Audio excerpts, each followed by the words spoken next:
Very good afternoon to all of you. We welcome you all for the update and current concepts for the uveitis for the general ophthalmologist. It is unique, case-based format, and we are going to have eminent faculty presenting challenging cases of varied types in uveitis, followed by discussion. And also, now we have a keynote lecture by Dr. Peter McCluskey. He is a professor of clinical ophthalmology and eye health, director of Safe Sight Institute, faculty of medicine and health clinical ophthalmology, eye health site, Sydney Eye Hospital from Australia. He'll be talking to us on scleritis survival guide. Over to Dr. Peter McCluskey.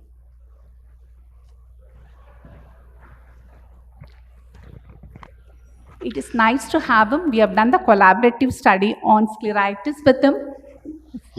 Yes. Thanks very much, Padmalini. It's a pleasure to be here, and it's good to see everyone in the flesh after 3 years of Zoom meetings. And the study that Padmalini and I did were both part of has been a very useful study. So my talk this afternoon, I've been asked to give a scleritis survival guide, and it follows on nicely for those of you that were in the previous session on what we were discussing last time. And there are really 5 key messages that I want to give you about scleritis. We all know it's a rare disease, but it's an important disease because it's a significant threat to vision and it causes a lot of pain. We know that up to 50% have an associated systemic disease, which can be a threat to not only sight but to life. We know that the risk of having a systemic disease is more frequent as the scleritis gets worse. We know that at least 10% of scleritis is infective, as we were talking about in the previous session. And the 5th point is really the treatment and how we match our treatment to the disease. So the first important thing is Mr. Watson's classification, which is close to 50 years old now, has stood the test of time. It's like most good things, it's relatively simple, anatomical into anterior, posterior, or both anterior and posterior, and then the severity of the inflammation, the most severe being necrotizing or non-necrotizing, and non-necrotizing can be diffuse or nodular. The other important thing that Mr. Watson taught us all was that the diagnosis of scleritis is predicated around its clinical presentation. And he always used to say that if you weren't thinking of the diagnosis by the time you'd finished taking the history, you often wouldn't make the diagnosis, because that history of severe, dull, aching pain that's retrobulbar, radiates to the jaw, to the ear, to the scalp, gets worse at night, classically early in the morning, wakes the patient from sleep, and is relatively poorly responsive to analgesics, is the hallmark sign or symptom of scleritis. The physical signs of scleral edema, vascular dilatation, and vascular closure, as you can see on the slide here, they're the classic clinical signs that we look for when we're assessing the severity of scleritis in someone where we think that's the diagnosis. As I said, one of the key things is that there are 3 classic types of anterior scleritis: diffuse and nodular, which are the non-necrotizing forms, and are the commoner forms of scleritis, and then necrotizing scleritis, which has a significant threat to vision and the integrity of the eye. The most important thing is as you go from diffuse to necrotizing disease, not only is the inflammation getting more severe, but the risk of having an associated systemic disease is higher. There are a number of important systemic diseases that we need to think about. Rheumatoid arthritis remains the commonest. The most important disease for us as ophthalmologists to think about are these things called the ANCA-associated vasculitises. Rheumatoid arthritis is usually readily diagnosed and previously diagnosed in our patients with scleritis. There are a small group of patients with scleritis who do have rheumatoid disease. They have, a positive CCP titers, but they don't have deforming rheumatoid arthritis and a long history of rheumatoid, but that's the minority. Getting back to the ANCA-associated vasculitis, this is the group of patients that present to us, particularly granulomatosis with polyangiitis, what used to be called Wegener's granulomatosis. It commonly presents with orbital and ocular and scleral inflammation, and an important disease for us to recognise. B27-related disease, ankylosing spondylitis, inflammatory bowel disease, other seronegative arthritis, they can be associated with scleritis. Many forms of systemic vasculitis can be as well. It's important not to forget that disease, relapsing polychondritis, and there's a range of other diseases from gout through sarcoid and IgA nephropathy that we need to think about.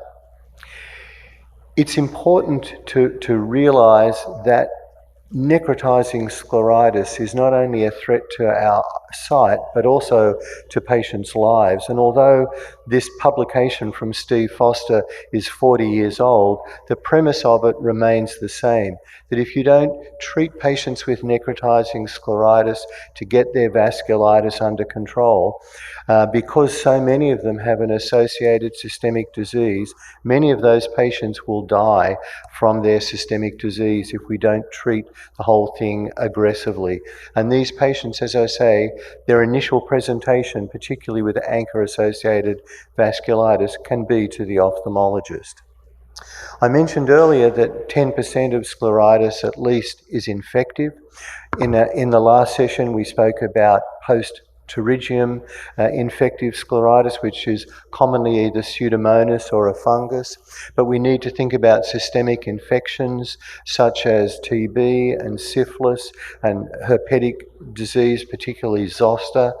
We also need to think about infection in patients with a history of trauma. We need to think about contiguous spread, particularly from herpes simplex and acanthamoeba keratitis, and also just occasionally really severe intraocular inflammation, typically either viral retinitis or toxoplasmosis, can end up giving you spread to the sclera and give you a scleritis and almost a pan-ophthalmitis. So the last of the 5 points is really how do we treat scleritis? And this is really quite a neat algorithm that talks about how to treat non-necrotizing anterior scleritis versus posterior and necrotizing scleritis. And essentially we know that non-necrotizing scleritis will usually respond to an oral NZ or oral steroids, and only a small number of patients need additional immunosuppressive therapy with drugs like methotrexate or other DMARDs. Whereas those patients with posterior scleritis, because it's a serious threat to vision, and with necrotizing scleritis for the same reason, they typically need combination immunomodulatory therapy with oral prednisolone and additional immunosuppressive drugs, which we'll talk about in a moment. There is a place for subconjunctival steroids in a carefully selected group of patients, but in a region such as India, where TB and infection are common, we have to be very careful about using regional steroids. So, getting back to systemic therapy, the treatment's really proportional to the severity of the scleritis. As I mentioned, non-necrotizing anterior scleritis typically gets better with oral steroids. We need immunomodulatory therapy for necrotizing and posterior scleritis. We may need to add treatment to what they're already on for their rheumatoid arthritis or ANCA-associated vasculitis. But in conjunction with the rheumatologist and the immunologist, we can taper the treatment or tailor the treatment to control both the scleritis and the systemic disease. It's also important to realize that some of our patients with infectious scleritis will need oral steroids and occasionally a drug like methotrexate to help control the associated severe collateral damage from the inflammatory response. As I mentioned earlier, necrotizing scleritis is the nastiest form of scleritis, and once you're confident that it's not infectious, sometimes you actually need to use intravenous methylprednisolone, although most of the time high-dose oral steroids will be quite satisfactory. Additional immunosuppressive drugs like methotrexate and cyclophosphamide are very useful in this disease. And now that we have the availability of biologics, B-cell depleting agent biologics such as rituximab and TNF blockers can be useful in the right patients. I mentioned earlier that infectious scleritis is an important disease and we need to treat that with appropriate antimicrobial therapy. If it's tuberculous, with ATT, if it's bacterial, with obviously the correct systemic and topical antibiotics, and the right antifungal drugs if it's a fungus, and the fungi in particular can be really very, very difficult. Sometimes we use therapy such as this continuous subpalpable infusion with antibiotics or with antifungal drugs, and for patients, one-eyed patients, patients with really bad necrotizing infectious scleritis, this can actually salvage an eye that otherwise would not have survived. So just to recap, there are 5 key messages that I wanted to get across. A rare but important disease, a disease that's commonly associated with systemic disease. The risk of systemic disease increases as the severity of the scleritis increases. Never forget infection, and make sure that you treat the patient aggressively enough to control the disease. So thanks very much for your attention. Thank you, Dr. Peter, for the excellent talk on scleritis. I would like to get your guideline. Post-COVID, we are seeing a lot of patients with varicella zoster virus reactivation, and they do present with scleritis. What will be your guideline for the management of such cases? Of sclerotic TB, yeah. So we don't see a lot of that, fortunately, in Australia. It's usually multibacillary disease, so they need anti-TB therapy. They will need often some anti-inflammatory therapy as well. I think prednisolone is the best drug to use there because it's relatively easy to stop it if you need to. It's uncommon for them to need ongoing immunomodulatory therapy in my experience, but I think I would really bow to the much greater experience that you guys have here in India with tuberculous scleritis. Anyone has questions? Dr. McCluskey, what's your first choice of immunosuppressives in these patients? Which is the drug that you would like to start first? Look, I think methotrexate is the best drug to start with. It's easy to use. It's very affordable. Everybody, in a sense, is comfortable using methotrexate. It's not inferior to any of the other drugs, and I think it's a really useful medication for immunomodulatory therapy. I would agree. So even our first line therapy for immunosuppressives generally is methotrexate, since it's so well tolerated. Yeah, and in scleritis, if you need another one, particularly in an older patient, we would tend to go to cyclophosphamide.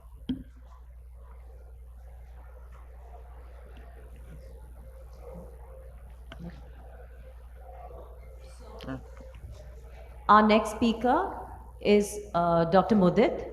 So Dr. Mudit Tyagi is a senior vitreoretina consultant and a uveitis specialist who is working at LV Prasad Eye Institute, Hyderabad. And he'll be talking to us, he'll be presenting a case of ocular toxoplasmosis. All right, so good afternoon, and first of all, let me thank AIOC and the chairs of this session for giving me a chance to speak on ocular toxoplasmosis. Now, if you look at it, how does the ocular toxoplasmosis lesion usually present to our clinics? It will present as a necrotizing yellowish unifocal usually lesion with an ill-defined border, more commonly at the posterior pole, and most of the times toxoplasmosis ends up being a clinical diagnosis. So you can easily identify it just on the basis of a good clinical evaluation, and that's where the beauty of this disease lies. Most of the times it's a clinical diagnosis, and this is a disease which you can diagnose in your clinics easily without resorting to too many investigations. So it's the most common cause of infectious retinitis, most common cause of actually a unifocal necrotizing retinitis and a membranous vitritis. So whenever you see a patient with extensive vitritis, three of the most common differentials usually end up being toxoplasmosis, acute retinal necrosis, and sometimes endogenous endophthalmitis. So if you see dense vitritis, significant vitritis with a single yellowish sort of a lesion which you can discern underneath that vitritis, your diagnosis kind of becomes clear. You are dealing with a toxoplasmosis lesion over here. Can happen in immunocompetent as well as compromised host, frequently involves macula. No consistent direction of spread, can have an associated inflammatory response.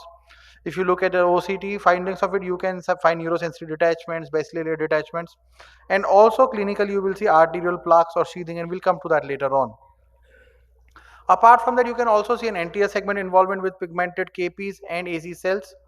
So remember the dictum, retinitis is infectious unless proven otherwise. So any case of retinitis, be it toxoplasma or for that matter anything else, unless and until you have proven otherwise, usually presume it to be infectious. One more very important clinical clue in toxoplasma cases is the pattern of recurrence. The recurrence usually occurs at the edge of an old pre-existing scar. So if you see a scar and you see a retinitis lesion adjacent to it or at the edge of it, think of it as being an ocular toxoplasma. Now this is one important clinical clue which one of my teachers, Dr. Avinash, had once shared, which is reactivation from the center of a scar. TB lesions usually reactivate from the center of a scar. Toxoplasma lesions reactivate from the edge of a scar, and that's one very classical clinical clue to differentiate between these two lesions. So let me, in the interest of time, just quickly go on to a case. So this was one patient who was referred to our clinic, was diagnosed as acute retinal necrosis, treated with systemic antivirals. At the time of presentation, when the patient came to us, you can see this triangular necrotizing sort of lesion in the periphery. But apart from that, look at this clue. The patient had a pigmented scar adjacent to it. So pigmented scar with a retinitis lesion adjacent to it, clue towards this being a toxoplasma. We treated the patients on lines of ocular toxoplasmosis. This is how the patient's lesion started resolving after starting the patient with Bactrim DS. The margins became much more well defined over here. The lesion started resolving. This is how the lesion was at 3 weeks time. Visual acuity improved and the lesion completely regressed over a period of time. Moving ahead, one more question that comes is, what is Chilaidis vasculitis? That's a sign which has been often described in association with toxoplasma, and basically it's an intravascular accumulation of plaques on the endothelium of vessels adjacent to a retinitis lesion. So you see a retinitis lesion over here and you see these plaques adjacent to the retinitis lesion, that is Chilaidis vasculitis. While it can be seen in some other uveitic entities also, it's a sign which is very classically and commonly associated with a toxoplasma lesion.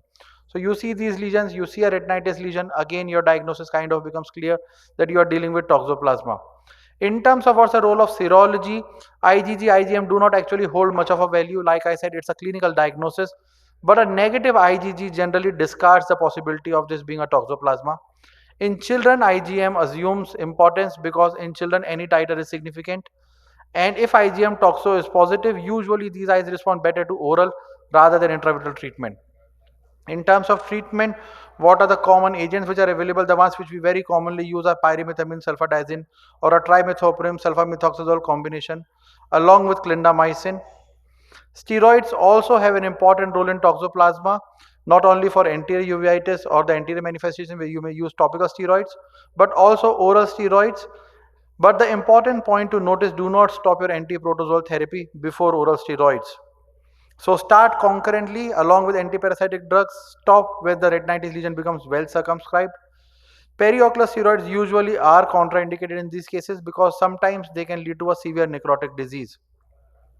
So how long does the treatment continue?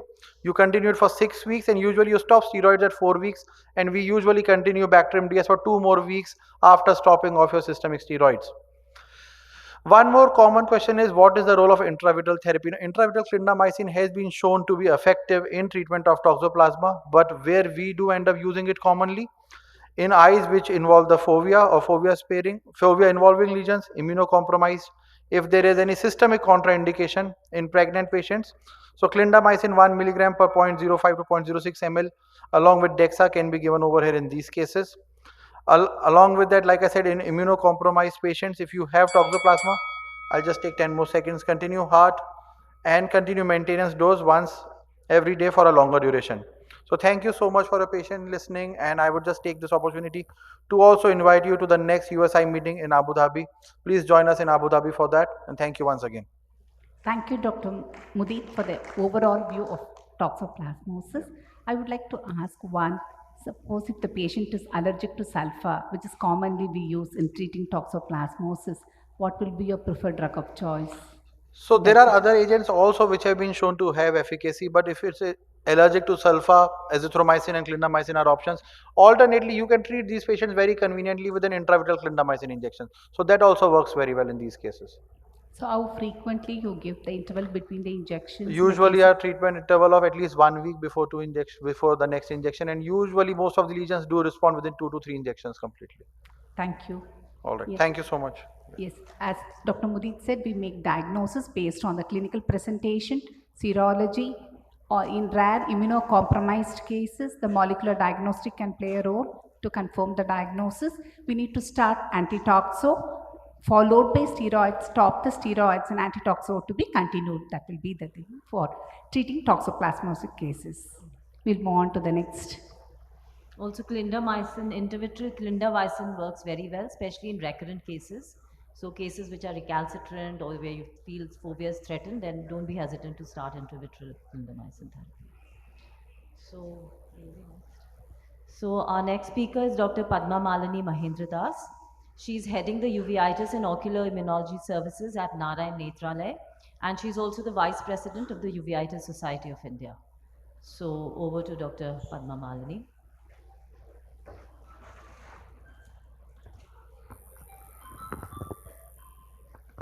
Yes. So she has a case of post-fever retinitis, something that we have been seeing very commonly in the past few years. Yes, doctor. Yes. Thank you, Dr. Dinko. At the outset, we thank the scientific committee for giving us the opportunity to have a case-based discussion. The title of the presentation is Be Careful of What You Drink. I'm going to present a case of a post-fever retinitis. Here, a 33-year-old female, homemaker by occupation, presented with blurring of vision both for distance and near since 3 days in the left eye. She is pregnant, 14 weeks of gestation, and she was apparently fine 3 days back. The past history, she gave history of fever with sweating 1 month back with migratory arthralgia, which was treated with antibiotics elsewhere. The ocular symptoms started exactly 1 month following the fever. General examination and systemic examination was normal. Ocular examination, uncorrected visual acuity was 618 in the right eye, 660 parts in the left eye. Intraocular pressure was normal. Anterior segment examination was normal in both eyes. This is a wide field fundus photograph, shows clear media, hyperemia of the disc, multifocal retinitis in both eyes. OCT shows hyperreflectivity with aftershadowing in the right eye. In the left eye, loss of foveal contour, hyperreflectivity with aftershadowing, subretinal fluid with hyperreflective dots, what classically described in a case of a post-fever retinitis. This is a multicolor imaging showing involvement of more changes in the blue and green reflectance than the infrared reflectance. Coming to the investigations, the blood counts were normal, regular workup for retinitis were negative, urine microscopy is normal. Coming to the post-fever retinitis, sincere fever, the typhoid was ruled out by viral test is negative. In the COVID season, SARS-CoV-2 antibodies were negative. In dengue, platelet count was normal, both IgM and IgG was negative antibodies for dengue.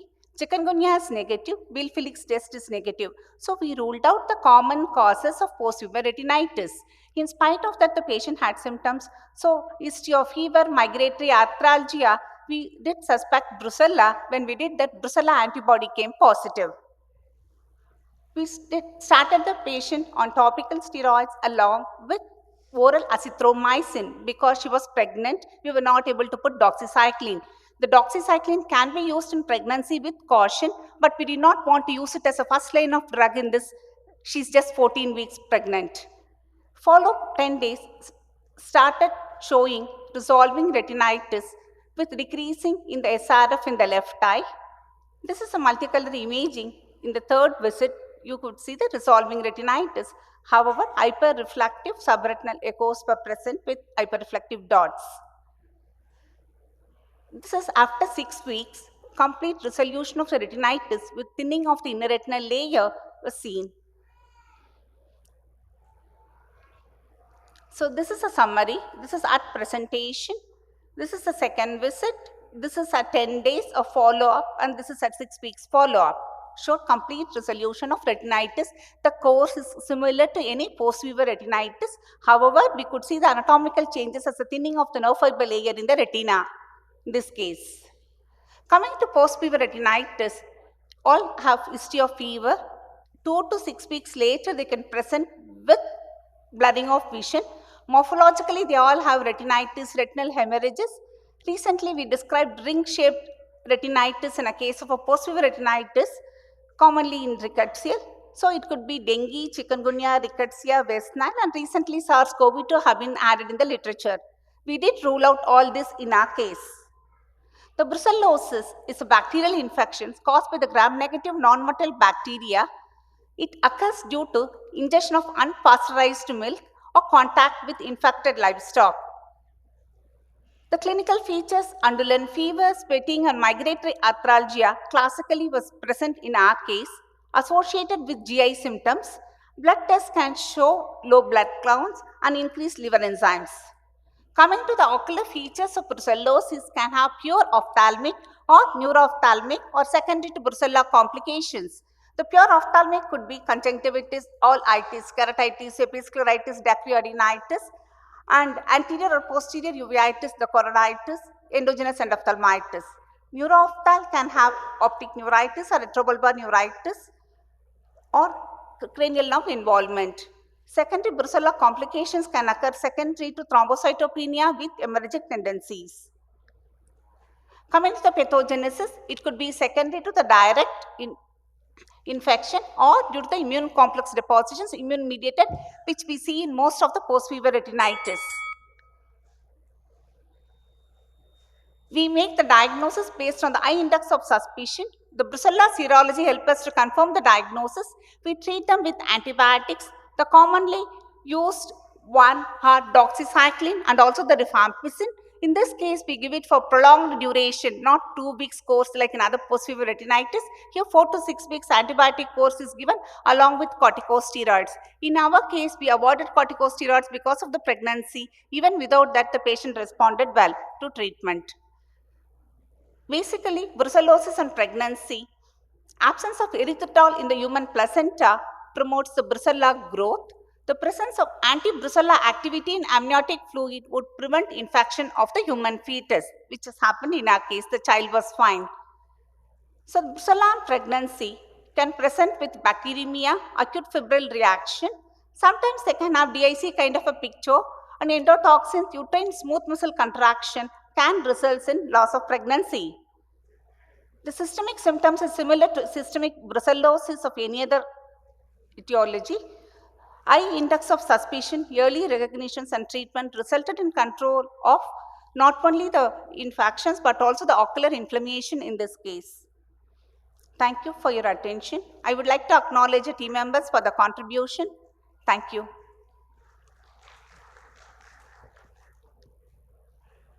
How common is this post-brucellosis retinitis? How often do you see brucellosis? This has not been reported in the literature, but ocular manifestations of brucellosis have been reported, and especially it occurs due to the drinking of unpasteurized milk, and treating them with appropriate antibiotic helps to control the infection.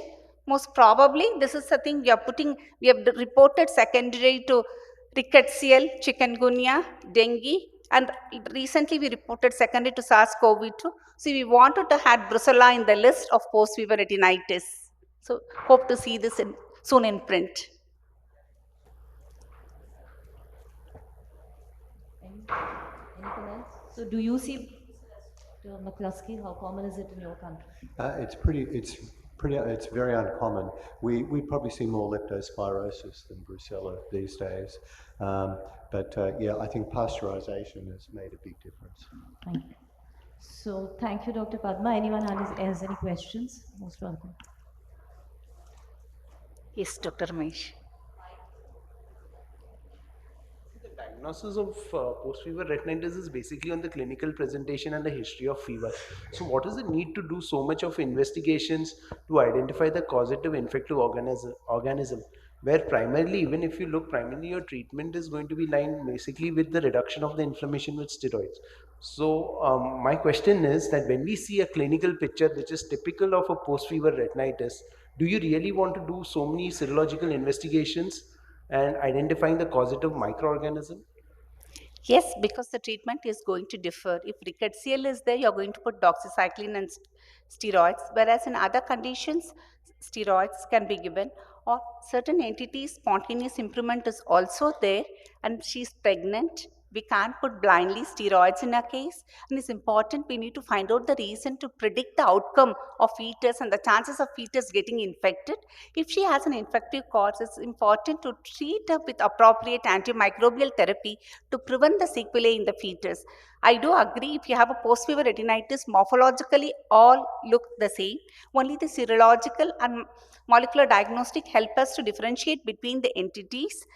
But in this particular case, it is important to find out the cause and treat than just the observation because of the pregnancy. So does adding an antibiotic actually help in the faster resolution of the disease, better structural retinal findings, or it doesn't make a difference whether you add an antibiotic or you don't add an antibiotic? Unless we do a randomized control, it's very difficult to comment on it. But we have done the study for other post-fever entities, not in case of brucella, where we have observed, put doxycycline and steroids, anti-VEGF.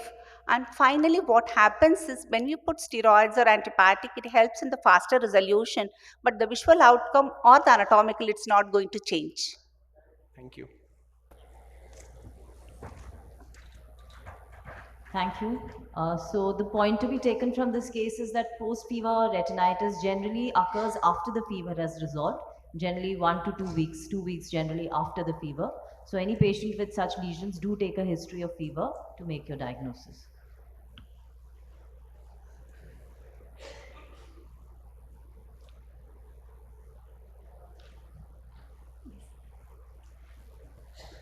Next, I would like to invite the next speaker, Dr. Garima Lakotia.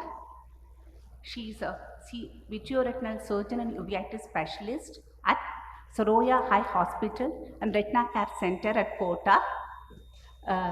Dr. Garima did a vitreoretinal fellowship with us at Narayanetralaya.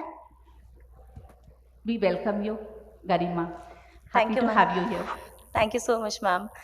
I would like to thank AIOC to give me this opportunity. I would really like to thank Dr. Padma Malini and Dr. Tenku, who have been my mentors and teachers all the way along to this site.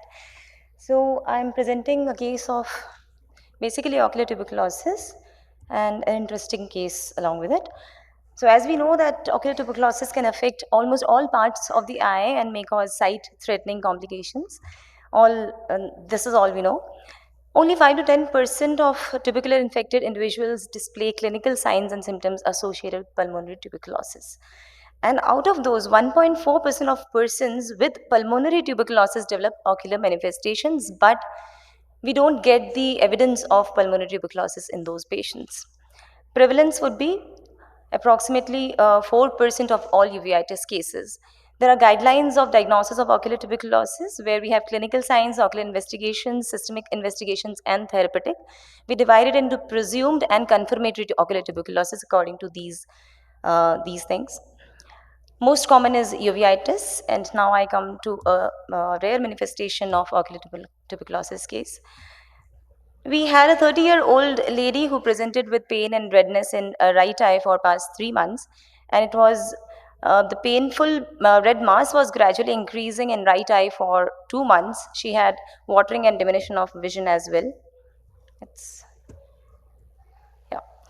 This was the nodular scleritis patch or nodular scleritis lesion seen In her right eye nasally, it was raised, firm, tender, lobulated, immobile scleral mass, approximately 12 to 10 millimeter in diameter. She didn't give any history of surgery or any trauma. Vision was 624 in right eye. She had anterior chamber and retrolenticular cells and flare. This was the picture of posterior segment, which showed multiple lesions, subretinal lesions, yellowish lesions, which were elevated, and the largest was approximately 3 disc diameter. The similar lesions were there in the left eye as well. General physical examinations showed most of the things were normal. So we made the diagnosis of nodular scleritis or scleral abscess with anterior uveitis with multiple choroidal granulomas in both the eyes, most likely tubercular in origin. We did UBM, which showed bulge sclerochoroid with central scleral hypoechogenicity. But the differentials were many at that time. To zero down to the diagnosis, we went to the history, because history plays an important role when you don't have a absolute diagnosis here. She had an history of intermittent fever and cough in first trimester of her pregnancy 1 year ago. Was suspected as a case of tuberculosis but refused treatment till childbirth. Antitubercular treatment was advised postpartum, but she was non-compliant. She was hospitalized elsewhere for high-grade fever and productive cough. The medical history record showed she had Monto of 15 millimeter. Along with that, sputum was negative. She was advised ADT at that time according to her weight. And X-ray also showed multiple miliary mottling. This was her old record. We did the investigations showed ESR of 31 millimeter. Rest was negative. So now we made confirmatory diagnosis of tubercular nodular scleritis with anterior uveitis in right eye and choroidal tuberculomas in both the eyes. We prescribed her ADT, 4-drug regime according to her weight, added prednisolone 30 milligram and ranitidine along with calcium. Topical steroids were given along with hometropin. So this was the result after 4 weeks. The vision improved to 6 parts from 624. The cells in flare decreased. The size of the lesion also decreased. It started showing pigmentation. That meant thinning of the sclera as the posterior uveal tissues started showing up. But the important was that choroidal lesions, they started flattening and started showing pigmentation around. At this stage, we performed fluorescein angiography to see whether there is any activity remaining in the lesions, but we didn't see any increase in the size, only the intensity of fluorescein increased. That showed the lesions are healing. These were in the right eye as well. Now, after 2 months, this was the picture. The lesion was almost totally healed with thinning in the center. The vision was 6 parts. Rest, everything was normal, and the pain had also markedly reduced. So take home message I would like to say that proper history is really important in clinching the diagnosis, and it prevents advising unnecessary tests as well. Therapeutic trial of ATT can be a big tool in confirming the diagnosis. Most important, hit early and hit hard. Systemic steroids should not be delayed. Thank you so much. Thank you, ma'am. Thank you, Garima. Excellent case. So one question that everyone always wants to ask is, how do you diagnose tuberculosis? We know that the diagnosis is still presumptive, but in your, in your mind, what are the features that you would think, or what are the tests you would order to The confirm most, tuberculosis? see, as I mentioned, according for the classification, it depends upon the clinical evidence, it depends upon the symptoms itself, it depends upon the test what we do. We have divided them into presumed tuberculosis and confirmatory diagnosis. I would like to go back to the presentation once. I want to show the slide also. Excuse me, hello. Can I get the presentation back, please? Yeah. No, the previous, yeah. So the confirmatory diagnosis, if we find the evidence of tuberculous bacilli, if it is pulmonary, if we get sputum positive, which is really hard because it needs at least 10,000 of the bacteria to be visible over there to become positive. So generally that comes negative, but if we find that, it becomes confirmatory. And then clinically we see these signs from A to F, any one of these signs along with ocular investigations positive, then we find it confirmatory. Among the ocular investigations, can you see it, right? Among the ocular investigations, AFB culture from ocular fluids like AC tab or vitreous biopsy, but vitreous biopsy done with a cutter in a proper settings, especially in young eyes, and if we have positive PCR, then it becomes confirmatory. If we don't have B over here, but we have clinical signs of uveitis, then but we have say positive MON2 test, or we have evidence of healed or active lesions in the choroid, or we have healed or active lesions in radiography, then we term it as presumed ocular tuberculosis. Or even if we have therapeutic tests like we gave the ATT and the patient responded very well, then definitely it would be tuberculosis. Yeah, thank you. So most of the time, even in spite of all these tests, it's our clinical judgment that we use to diagnose tuberculosis. To add, Dr. Padma? Thank you. So thank you, Garima. Thank you so much. Thing about the ATT, since you asked for it, is important. Like with the extended regimen, we are getting ethambutol in the longer duration, and we see quite a bit of ethambutol-induced optic neuropathy. So in these situations, we can request the pulmonologist to modify the treatment therapy, ethambutol for 2 months, and then in the extended regimen, INH and rifampicin alone are sufficient enough to control than giving the ethambutol up to 7 or 9 months. So that one thing I would like you to take precautions when you're giving anti-TB drugs.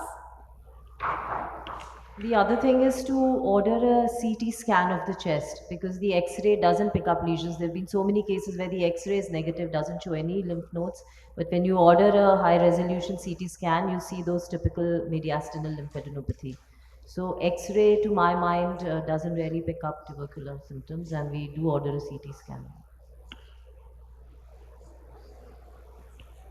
Okay, so our next speaker is Dr. Kalpana Babamurthy.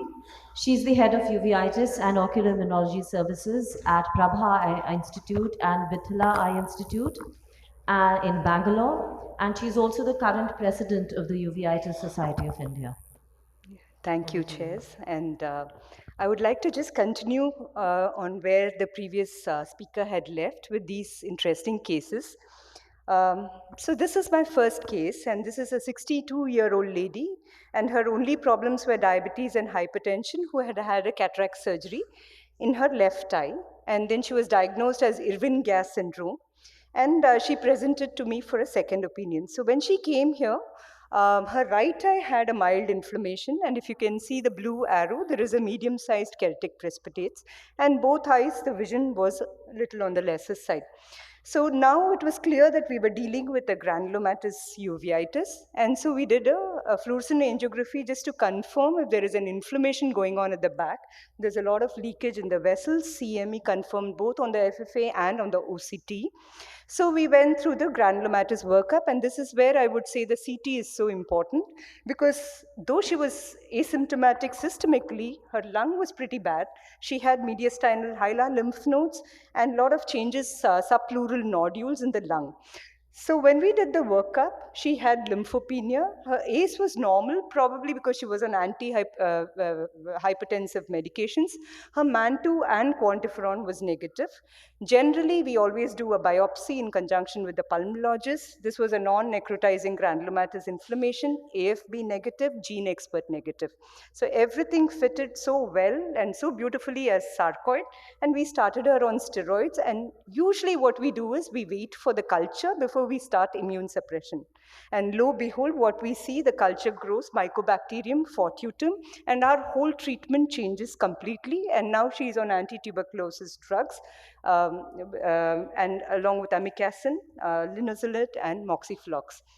So when we look at criteria which are usually devised for ocular sarcoid, and if you see, everything fits into sarcoid, but this is actually an atypical mycobacteria which is presenting like a sarcoid-like reaction. So for me as an ophthalmologist, I think that CT and the biopsy is something which is very, very crucial in a patient in a country like ours, which is so highly endemic for TB. And this also goes to say when we call our patients sarcoid, I think it's always important to keep even atypical mycobacterium in mind. My second case is a 30-year-old female ophthalmologist and who was diagnosed to have punctate inner choroidopathy. And she came to me with a distortion in her right eye in November. And she had past history of recurrent CNVMs, almost 12 injections, and then she moved to UK. But all along, she's never had vitreous cells. Her old FFA shows no signs of any vascular leakage, retinal vascular leakage, or disc leakage. And she was also investigated, and except for a quantiferon TB Gold, which was positive, all her tests were negative. So this was the first presentation in 2019, just scars here. And she was treated with anti-VEGF. And then this is 2020. And this is when I saw her in 2022. And definitely things are progressing. And her left eye also, she started having these lesions which was there, and they were very silent with no vitreous cells. So initially we also thought it's punctate in a choroidopathy, but then the fact that she kept getting recurrent CNVMs, we thought let's just investigate her a little more. And this is in January when we saw her. So at this point of time, we said, let's do a HRCT. And we were horrified when we saw pericardial effusion, pleural effusion, and she had bronchiectasis changes in her middle lobe as well as the lower lobe. And according to the radiologist and the pulmonologist, they felt that this is very typically seen in atypical mycobacterial infections. And so she underwent a lavage. Again, if you see, her PCR on the lavage was negative, cytology was negative, there was no granulomas, but the culture grows Mycobacterium chimera. This was something very new to me also. So we discussed with the ID specialist, and he said this was a classical disseminated Mycobacterium chimera intracellular infection, and she was started on these medications. So these are two cases which, and ironically, after she was started on anti-TB medications, she develops a paradoxical worsening, and this is the first time we saw vitreous cells in her eye. And we had to start her on oral steroids with anti-TB medications. So we are still to see her follow up because she's gone to the UK back, and she did reply that she was doing well. But from these two cases, there are things which I have learned. We've talked so much about TB since morning, choroiditis and everything. I think in a high TB endemic country like ours, it's always important to rule out mycobacterial infection, and not necessarily only typical, even atypical. And these are clinical phenotypes, sarcoid, PIC, and these are things which I think you should rule out a bug. And atypical mycobacterial species may be more common than we think, and I think for us, it doesn't end with indirect evidences. I think we should look at biopsy-based diagnosis in future, as we do have the technology to do that, and attempt it whenever possible. Thank you. Thank you, Dr. Kalpana, just for like presenting to these just two add challenging cases and managing it very well. Yeah. Yes, whenever we see a patient, the first go is diagnose tuberculosis, we put them on anti-TB drugs. And then if they are not responding, they are worsening, then we'll go about investigating it further. In your case, it's you're fortunate enough, the biopsy, the culture grown atypical mycobacteria, and the treatment could be straightforward. So when you have a patient, for the benefit of the audience, you suspect tuberculosis, you start ATT. If there is a worsening, when do you suspect, or how do you differentiate whether it is paradoxical worsening or drug-resistant TB or it's atypical mycobacteria? Can you give us a guideline? Yeah. Actually, unfortunately, we do not have any guidelines so far with respect to atypical mycobacteria, but definitely paradoxical worsening is something which we usually see between 3 to 6 weeks. And drug resistance usually, I mean, you wait for at least 3 or 4 months, and you look at how the frequencies are. If your frequency of inflammation is coming down, and or it's not working at all, then it is important to look into cytology and microbiology.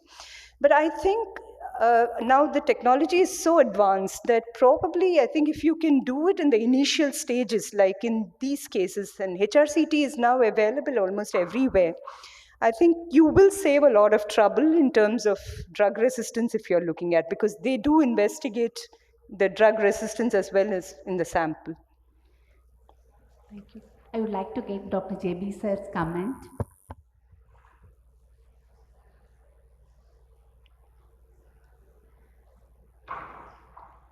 I'm more familiar with the usage of PCR for these tissues, paraffin sections for diagnosis. Unfortunately, I think the PCR, it's also, as the previous speaker in the previous session had mentioned, I think the institute-based PCRs are different. Commercial-based PCRs generally have a very low sensitivity and specificity for tuberculosis. And even in all these cases, the cultures have come positive, but the PCRs have all been negative. It's very ironic, actually. Sure, and also we can say atypical mycobacteria is present or not. We may not be able to get the subspecies what you have Correct. either like 42 morphine.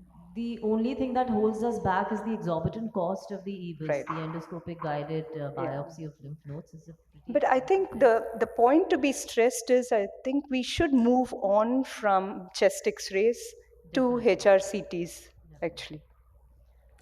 Another thing in my experience, I've also seen patients with getting optic neuropathy with linezolid. So have you had such experience now that No, we use these fortunately, other we have drugs? not had with linezolid, but we have with the ethambutol. It is Ethambutol we know, increasing but quite a bit. Another drug that we need to keep in mind is linezolid. So if the patient is on these drugs also and developing vision loss, then do look at linezolid-induced optic neuropathy. Thank you. Thank you, Dr. Katna. Interesting case. Next, we invite Dr. Jyotirmay Biswas. Sir does not need introduction to most of us. Sir is heading the Uveitis and Ocular Pathology Services at Shankanetralaya, Chennai, and is the teacher to most of us. Happy to have you, sir, to present your challenging case of retinal vasculitis. Over to Dr. JB, sir. Thank you, Padma, for giving me this opportunity. I'll be presenting a case of retinal vasculitis. Retinal vasculitis is inflammation of the inner plexiform layer of the retina blood vessels. And periphlebotitis is more common than periarteritis. Let us discuss a case. This is a 28-year-old male, complained of floaters and redness, decrease in the vision since 2 months. Base-corrected visual acuity was very less, 660 N36 in the less than N36 in the right eye and 618 N36 in the left eye. Investigations was done elsewhere, but not by us, and which for sarcoid, QTB, syphilis, and HIV was negative. And this was the typical mouth ulcer, leg ulcer, erythema nodosum. He had also genital ulcer. And the fundus examination showed vitreous haze. And if you look carefully, there are few retinal infiltrate were seen, retinitis lesions were seen in the right eye. Left eye also has shown retinal infiltrate. But fundus fluorescent angiogram is quite amazing with a extensive gross capillary farming in both eyes, right and left eye. And OCT showed a neurosensory defect in the right eye. Left eye has some little wrinkling of the internal limiting membrane. Optical coherence tomography showed flow void areas in the both superficial and deep capillary plexus. With this, we made a diagnosis of Behçet's disease.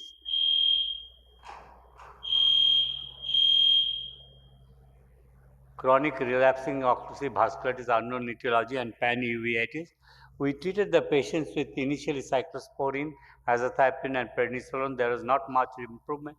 Then we put the patient on biologic injection adalimumab subcutaneously. Patient had 4 injections of adalimumab. There was some improvement of the vision, but could not continue for further financial constraints. When he came back, vitritis was not there much, but there is a retinitis was again seen. He was again put on biologic agents, and this is a capillary farming on fluorescent angiogram. So this is a, when you diagnose a Behçet's disease, you need at least 2 criteria of oral apoptosis, general apoptosis, or erythema nodosum, and ocular involvement, anti-uveitis, post-uveitis, and retinal vasculitis. Other sign can be arterial thrombosis, large vein thrombosis, phlebitis. FFA should show capillary farning. And the treatment is the immunosuppressive, and now biologics has come with the corticosteroids. We published a clinical profile and management of immunosuppressive and biologics in Behçet's disease, recent issue of May issue of Indian Journal of Ophthalmology. Majority of the patients were male, and posterior uveitis is the most common finding, followed by pan-uveitis. And we treated with the steroid and immunosuppressive or steroid with the biologics in majority of the cases. Those patients which are treated with the steroids, immunosuppressive and biologics, they showed good improvement of the vision. And this is a patient, another patient with a cyclosporine therapy showing resolution. And we published 18 cases of biologic therapy in 2020. One of the patients has Behçet's disease who had with the injection adalimumab, there is a significant resolution of inflammation.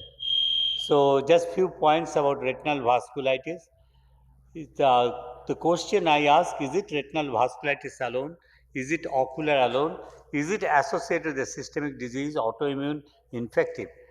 Primary can be idiopathic retinal vasculitis. Ewes disease is now thought to be an immune-mediated reaction to the Mycobacterium tuberculosis, associated with uveitis, associated with collagen disease, associated with infection, associated with neurologic disease.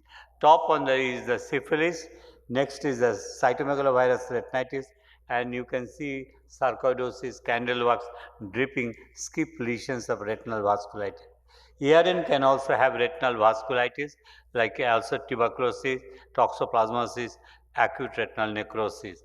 Collagen disease, systemic lupus erythematosus, can have exudates with retinal vasculitis and hemorrhages. Fluorescent angiogram is quite characteristic with gross capillary non-perfusion. Multiple sclerosis can have retinal vasculitis. We have described a case of retinal vasculitis, multiple sclerosis. In conclusion, retinal vasculitis needs a systematic approach, can occur due to various causes, needs systemic and laboratory investigations to be often managed with consultation of an internist. Thank you. Thank you, Dr. Biswas. So just for the benefit of the audience, what is your battery of tests that you order when you see a case of vasculitis? Patient has no, systemic history, absolutely normal, healthy. What is the battery of tests? I do Mantoux, quantiferon, ceramacin, VDRL and TPHA and ANA testing, the anti-double stranded DNA. These are the standard tests that you would order in all cases of vasculitis. The other, you had a very interesting case of Behçet's, sir. So before starting azathioprine, do you order the TPMT test? So no, I don't do. TPMT test you don't order. So even this is costly, and then even if TPMT is positive, that doesn't really negative. That doesn't really guarantee that they produce that bone marrow and for suppression. Behçet's, your first choice of immunosuppressive is azathioprine. If I understand right. Hence, okay, thank you, sir. Dr. McCluskey, we would like your comments on this. Yeah, I think it's a beautiful case, and I think that tree ferning pattern on the angiogram is really typical of what you see in Behçet's disease. Yeah. And that's really one of the treatment endpoints in treating that disease, is to dry out the angiogram to make sure you get rid of that vasculitis. I guess the only other thing in my experience, Dr. JB, do you have a different differential if it's occlusive retinal vasculitis as opposed to that leaky type that you showed with the Behçet's case?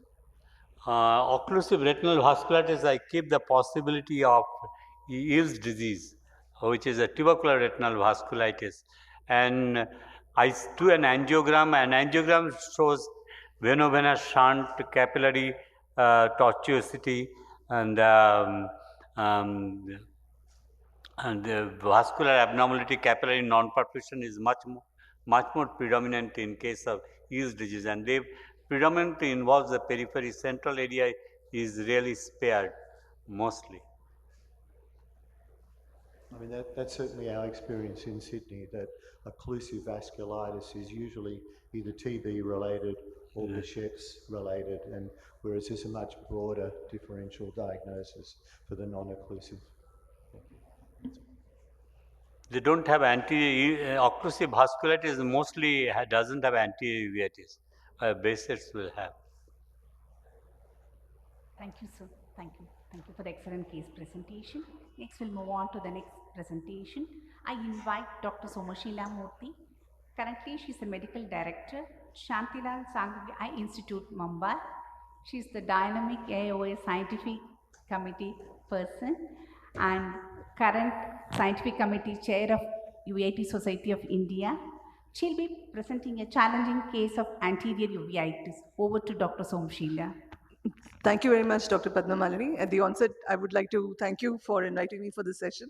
And then my special pleasure to be presenting this in front of Dr. McCluskey and, of course, my friend Tinku.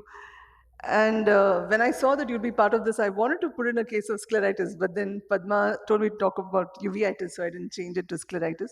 I thought you would enjoy that more.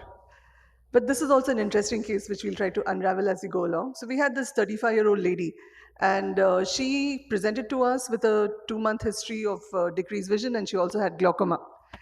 But the history was very significant, that she had recurrent episodes of redness, at least 3 episodes a year, for the past 16 years. And I heard earlier somebody asked Dr. Padma that why so many investigations. Sometimes it takes us a lot of other people doing a lot of other investigations for us to reach to the diagnosis. So this patient had extensively undergone various investigations. You may name it, she had it under, or for systemic, serological, everything was negative. And then she was finally diagnosed as Poshner-Schlosterman syndrome, where you keep having recurrent low-grade uveitis with high pressures.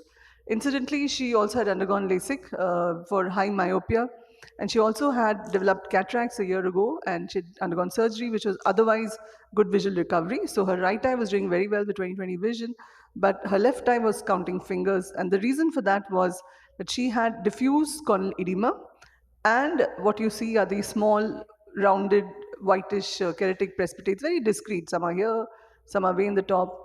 And also, when you apply a slit beam, which is not come out very well here, but because she had undergone LASIK, you could see fluid in the interface, which is better picked up on the OCT. So this is what the OCT looked like. This is the fluid in the interface because of the LASIK flap, not relevant to her diagnosis, but just to show that there was so much corneal edema and secondary glaucoma. And these are those keratic precipitates, which are just hanging onto the Descemet's membrane over here. So what do we do with this case? This case is a patient who had high pressure, 42 millimeters of mercury at the time of presentation. The anterior chamber cellular grading was just difficult, but looked very minimal. At least she didn't have severe inflammation. She did have a fixed dilated pupil, and unfortunately she had advanced glaucomatous cupping. So based on the wisdom of all our other colleagues having done a battery of investigations for her, and also the presentation of a fairly young lady with a long-standing history of sort of Poshner-Schlosterman syndrome, the only diagnosis that comes to mind is a viral anterior uveitis with secondary glaucoma. In addition, which virus? So we were very sure that she must be CMV virus. We can come to that later. And because it was such a long history, we thought that before we start treatment, we should at least take a sample from the aqueous and send it for real-time qualitative PCR, which we had just started getting at that point. And we, of course, were very solid on initiating therapy with oral Van-Gan cyclophosphamide for this patient. So we started her, this is the dosage regimen we used was 900 milligrams twice a day for 6 weeks. And then we switched to once daily for 6 weeks. We explained that it might take more time even than 6 weeks. We don't know when we'll have to stop it. And she was on topical steroids and agents to lower her intraocular pressure. Meanwhile, the real-time PCR showed very high copy numbers. That's what it shows, which I've highlighted, very high copy numbers of CMV virus. So almost within a week, this case I'll never forget, because just within a week of starting treatment, her pressure was still 29. It was not that low, but the corneal edema subsided, the anterior chamber reaction went away, and the patient also improved visually because of the edema going down. Because of advanced glaucoma, she also needed anti-glaucoma surgery, which was done subsequently. And at the last follow-up, and she continues to be in follow-up, her vision improved to 20/100, and she's doing well in terms of the inflammation. So how did we also monitor this case this was at the 1 week visit. Obviously, the specular on the top, the panel here. Obviously, if you do it with that much corneal edema, you won't get a specular count. And after treatment, about a month later, this was what her endothelium looked like, and it's stable even at 7 months. Although she may hold on, she has about 1,000 cells, so she may hold on, she may not need a transplant. So this patient was a successful case of CMV anterior uveitis, which I've put it very briefly for you, but it is something that 16 years of disease that the patient had. It's not that we could have avoided it, but definitely we could have cut short if we had known or we had her earlier in the referral. So the message from this case is that whenever you have a patient with unilateral, very minimal inflammation, it could look granulomatous, and the pressures are very high, and you might be sort of tempted to go through a battery of investigations, but rather in that kind of scenario, just go ahead and do a specular microscopy, look at the corneal endothelial cells, and then decide what treatment you would like to start. Either valganciclovir, which is quite expensive for us to use outright for the patients, and also has some certain side effects that we should know about before we start, or we can also start the patient on acyclovir. Another more scientific approach could be to do an AC tap, try to get the virus out, and then we'll be more confident about treating this patient. So I'm deliberately put this slide for so long, and I'm sure everybody here in this session has been talking about this meeting that's coming up. So these cases today are just a sampler of what will follow. A very exciting 2.5-day program lined up in a wonderful, beautiful country with lots of other things to do. And it also includes a long weekend for us from India. So we invite all of you to be part of the session. For those of you sending abstracts, there are a lot of exciting travel grants which the society is offering. And also the host country has been very generous and cooperative, and we definitely are going to make it quite sort of economically good for all of us to attend this really exciting meeting that's coming up very soon this year. So thank you very much, Padma, and any questions I'll be happy to answer. Thank you, Dr. Somashila.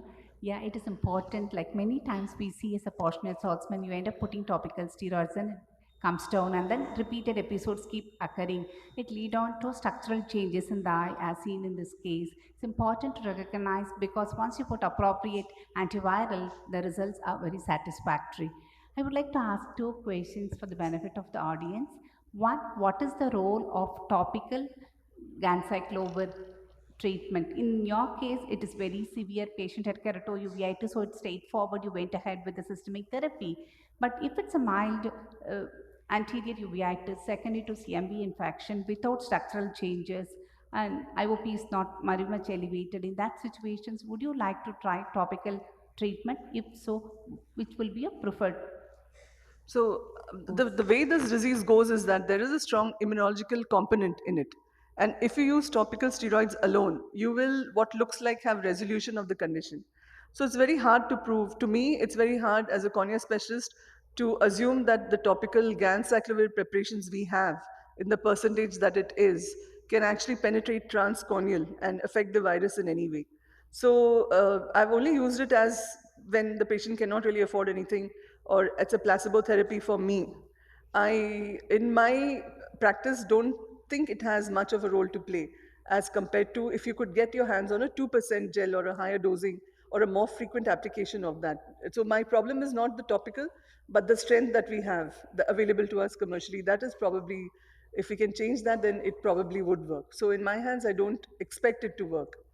I know many practitioners feels it works, but there's an immunological component.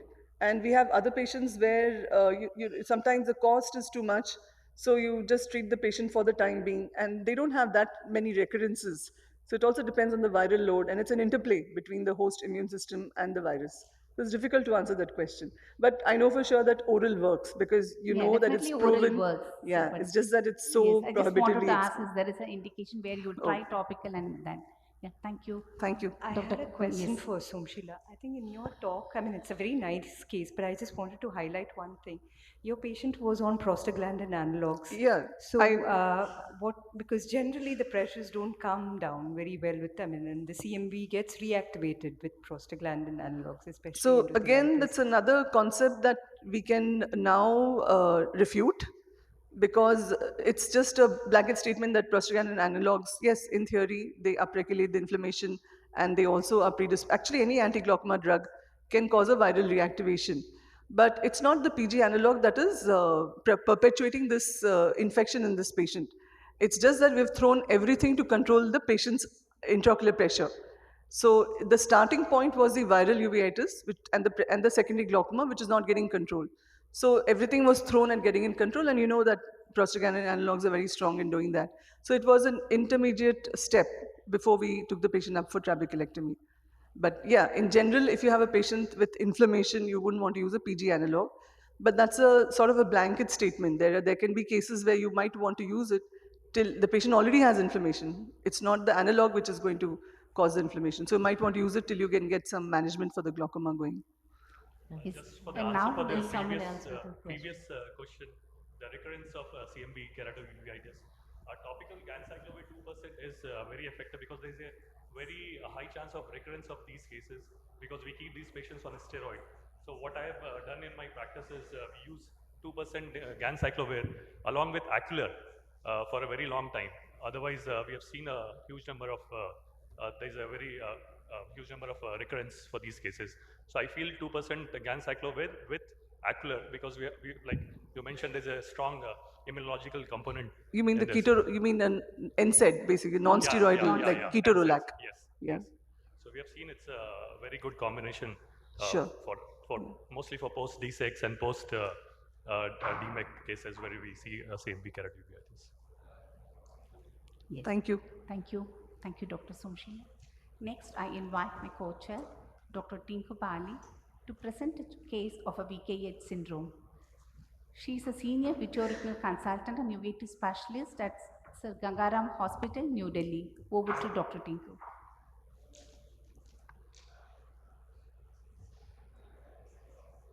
It's not showing. Can I have my slides? Yeah, okay. So I'll go straight away to my case.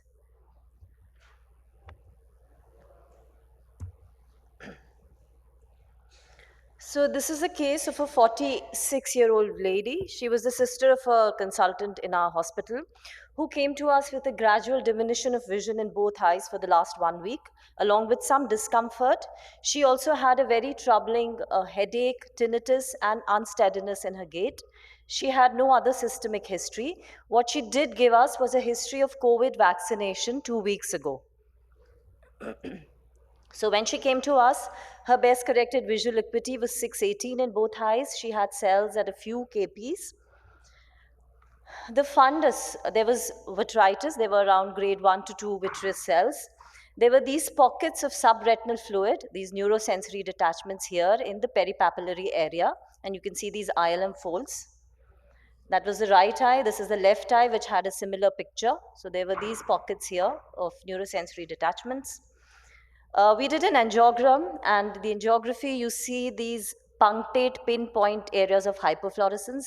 So these areas of hyperfluorescence, they increase, and in the late phase, you see the pooling of dye in the areas of the neurosensory detachment. So just these are the pictures in the late phase of both the eyes, these punctate pinpoint areas of hyperfluorescence, along with pooling of dye in these areas of neurosensory detachment. So this is the typical starry sky picture on fluorescein angiography, where you get these pink point punctate staining, hyperfluorescence.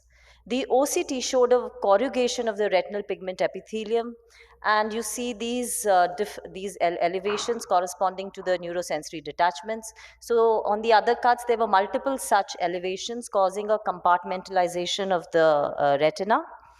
And putting all these things together, our clinical impression was a Vogt-Koyanagi-Harada syndrome. So the patient had bilateral uveitis, no other systemic history, and the typical features of angiogram and OCT. Systemic investigations were ordered, and all these were negative. So the patient was started on oral steroids. High dose steroids are given for VKH. So she was around 60 kgs. So we started around 80 milligram prednisolone daily along with eye drops. 2 weeks later, she had a dramatic improvement. Her vision improved to 6/9. You can see the areas of neurosensory detachment had almost gone. When the OCT, this is the left eye. On the OCT, you see those, the neurosensory detachment had come down, the foveal contour was restored. At this time, the patient was very apprehensive about the oral side effects of steroids. So we tapered it down to 60 mg, and that is what I usually do in my practice. I give 80 mg for 2 weeks and then taper it down to 60, which I then keep for a pretty long time.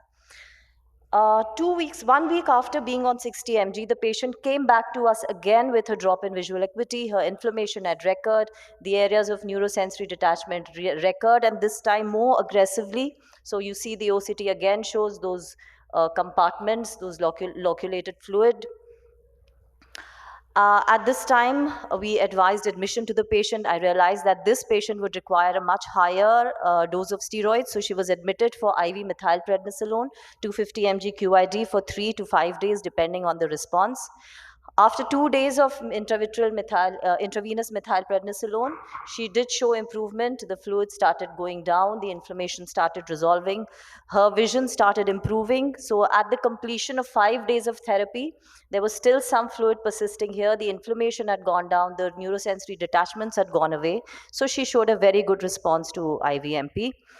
At this time, a rheumatologist consultation was obtained. We thought that we would like to start the patient on immunosuppressives, and she was started on methotrexate 7.5 milligram per week.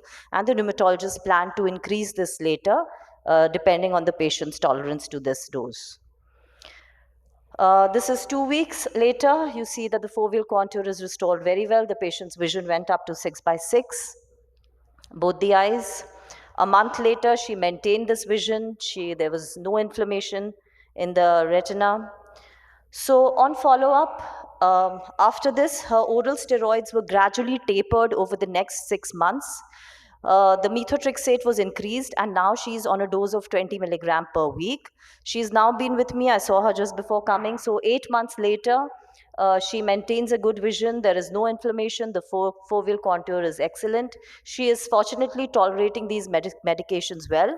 So she's been advised a monthly hemogram and a monthly LFT because she's on methotrexate. And right now, we have stopped her steroids and she's only on methotrexate. So to sum up, just to give you a few pointers from this case, so VKH is a bilateral panuveitis with multiple exudative detachments. Any case of panuveitis that we see, there are only two conditions that we think of very commonly. One is VKH and one is tubercular uveitis. But tubercular uveitis generally would not have those kind of exudative detachments. And so the only common conditions that we see with exudative detachments and bilateral panuveitis is VKH. Of course, the uveitis could occur one by one. It may not occur simultaneously. It could occur one eye and then there could be a time lag. VKH has very characteristic features on FA, like I told you, that starry sky appearance, and on OCT, multiple areas of loculated fluid with compartments. VKH can occur following infections, viral infections, so do take a history of viral infections. And more recently, I have seen a lot of cases following COVID vaccination and even COVID fever as such. Now, the mainstay of treatment is a high-dose steroid therapy, and the point to remember is that the steroid therapy has to be tapered extremely slowly over 6 months. So the moment you taper your steroids and come down to a low dose, the patient will have a recurrence. So the taper has to be very, very gradual. Recurrences are common, especially if you've tapered the steroid very fast. And immunosuppressives should be added. Now, that is also controversial, but most people like to add immunosuppressives to prevent recurrences. And different people have different choices. In our center, the rheumatologists do like to start methotrexate as the first-line immunosuppressives. So with that, I come to the end of my case. And again, to reiterate, the meeting in Abu Dhabi, so request all of you to attend. Thank you so much. Thank you. That was a really very nice case, and I think shows very typical history and clinical features of VKH. To me, the most important point is exactly what you were saying about needing to add in an additional immunosuppressive drug, because these patients do need treatment for a long period of time, often, as you say, 8 to 12 months or more. And the real problem that we now realise, of course, are the longer term side effects of oral steroids. So we should be trying to minimise the steroid dose, and a drug like methotrexate is usually well tolerated, and we often use a dose of 20 milligrams or even 25 milligrams weekly, and it's very effective in a disease like this. Yeah. Thank you. Thank you. Thank you. Thank you, Dr. Tinku. Next, we'll move on to the next talk. That is by Dr. Reema Bansal. She's a professor at Advanced Eye Center, PGI Chandigarh. She'll be presenting a case of a masquerading uveitis. Over to Dr. Reema. So, a very good evening to all of you, and thank you, Padma. And I must congratulate you for having such a nice audience for your session here. So this is this session is basically this is a case-based session for the general ophthalmologists. So I've taken up a case of an masquerade in uveitis, and this is a case of primary intraocular lymphoma.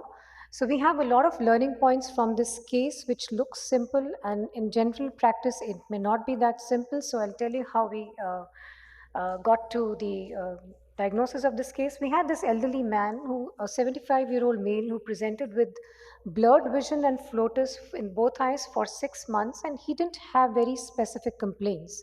His vision was 624 and 636 in the right and the left eyes. On examination, apparently his gross examination of the anterior segment, he didn't have much of inflammation, except a single 1 or 2 KPs that we saw in both the eyes, and you can see the arrows which are highlighting the keratic precipitates. And we were not sure, because he didn't have cataract. So are we dealing with this vision is because of the cataract or something else which is there in the eyes? So we did the laser flare meter, and we found the readings were normal. So we didn't see any flare and not really a cellular reaction except these few keratic precipitates. So when we dilated the fundus and tried to do a fundus examination, this is the wide field optos photography, and you see that you just see some membranes.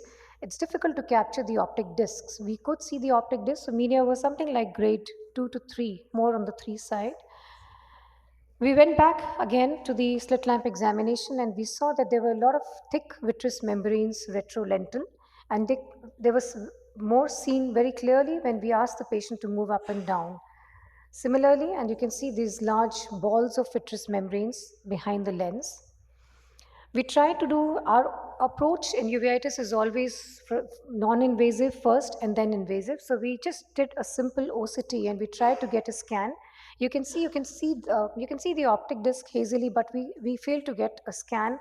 And I've drawn this line just to show where we assumed that the vitreoretinal surface could be. So this was the right eye. And similarly, the left eye had very poor media clarity, and we failed to get any scan in the left eye. So we were not sure what we were dealing with, and when coming to the sun classification, we were not able to put this patient into any of the criteria, whether it's intermediate uveitis or pan-uveitis or posterior uveitis. So we tried to, and then we resorted to the fundus fluorescein angiography on the Optos wide field camera, and we could just capture some of the vessels. We didn't find any leak. We could not comment on the optic disc, and we just had a lot of vitreous membranes. Anyways, we went ahead with some of the basic workup that we do in uveitis patients. So we got the Montux test negative, HIV negative, CT chest normal, and TPHA negative. This is the basic preliminary workup that we do in every uveitis patient. So the plan was, now we talked with the patient, counseled him that he does have decreased vision, he does have problem in the eye, but at this stage we do not know what he has in the eye. We cannot offer him any treatment, not even steroids. So we took him up for a diagnostic PPV. We did not even know whether we were dealing with infectious or non-infectious uveitis, but we had the thought of masquerade on top because he was a 75-year-old male. And we counseled him that we are primarily doing the vitrectomy for diagnostic, to be able to send the samples for PCR, cytology, and for the cytokine levels. Of course, we expected it's going to work for a therapeutic purpose also.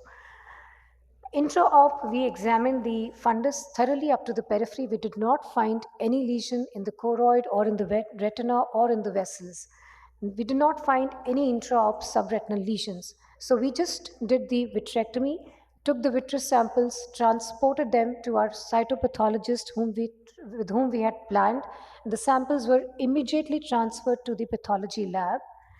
And this is the report we got just within few hours.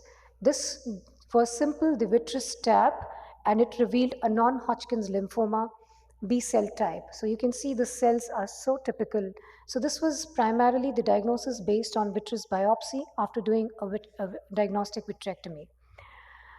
Since we had sent the samples also for the PCRs, we got the PCRs done, all the reports were negative, and we have the facility, fortunately, in our own lab for the flow cytometry, and we tested this vitreous sample for the IL-10 and IL-6, and we found the ratio was 3.2, which is very highly suggestive of an intraocular lymphoma. Now we send the patient for a neurology consultation because here we have the diagnosis of primary intraocular lymphoma. And when the patient presented to us, he did not have any neurological complaints or symptoms. And unfortunately, when the MRI was done by the neurologist, this is what the MRI showed. He had widespread involvement. So this is how the course of of his eyes were. You can see the left eye. You have pre-vitrectomy. So I wanted to say that we did the vitrectomy in the right eye. Now that we had the diagnosis in the right eye, we also took him up for left eye vitrectomy, now mainly for the therapeutic purpose rather than diagnostic, but we did send the samples second time also to the cytopathologist, and again we had same diagnosis of B cell non-Hodgkin's lymphoma. So this is the course. You can see the media clarity has improved dramatically. 2 weeks post PPV, his vision came down to 612 and then to 69. We did give intravitreal methotrexate, but we did not know what is the endpoint. There were no retinal lesions or subretinal lesions. Media had cleared like any other normal eye. OCT scans were absolutely normal. And this is also with the right eye. You can see post vitrectomy, and a few months later, maybe 3 months later, the patient started developing progression of cataract. So the key points were, if you don't have to really have a retinal or a subretinal biopsy to prove intraocular lymphoma, if done appropriately and if adequate sample is there and timely evaluation of the vitreous sample and timely transportation to the cytopathologist, we can have a very good diagnosis based simply on the vitreous cells for intraocular lymphoma. Thank you very much. Thank you, Dr. Rima, for presenting the case very well. Nice case, and it's important, like, most of the times they mimic uveitis and they do respond to steroids partially, but they have a long prolonged course. So it's important the biopsy specimen has to be transported to the lab within 2 hours because the cells are very fragile, and the treatment modality is like similar to Dr. Rima, what she shared. And we did not even think of starting steroids, Yes. Thank you, Dr. Rima. Thank you. Yes. So with that, we come to the conclusion of this session. I hope it's been a very fruitful one for you and you've picked up a few pointers for the management of uveitis. I thank our very lovely audience. I thank Dr. Peter McCluskey. I thank all the speakers who were a part of this session. It was great having you. Thank you so much.